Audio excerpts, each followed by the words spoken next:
MLS-ൽ തുടർ വിജയങ്ങളുമായി Inter Miami കുതിക്കുകയാണ്. ഇന്ന് മോൺട്രിയാലിനെ നേരിട്ട് ഇന്റർ മയാമി 2-നെതിരെ 3 ഗോളുകൾക്കാണ് വിജയിച്ചത്. ഇന്റർ മയാമിയുടെ തുടർച്ചയായ 5ാം വിജയമാണിത്.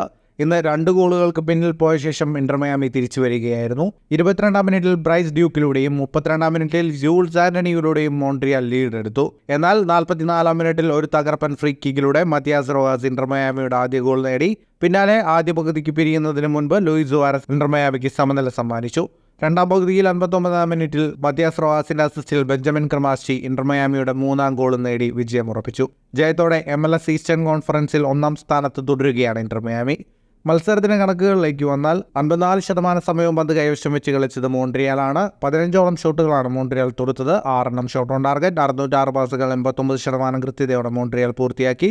7 ഷോട്ടുകളാണ് ഇന്റർ മയാമി തൊടുത്തത്. 4 ഷോട്ട് ഓൺ ടാർഗറ്റ്, 542 പാസുകൾ, 85% കൃത്യതയോടെ ഇന്റർ മയാമി പൂർത്തിയാക്കി.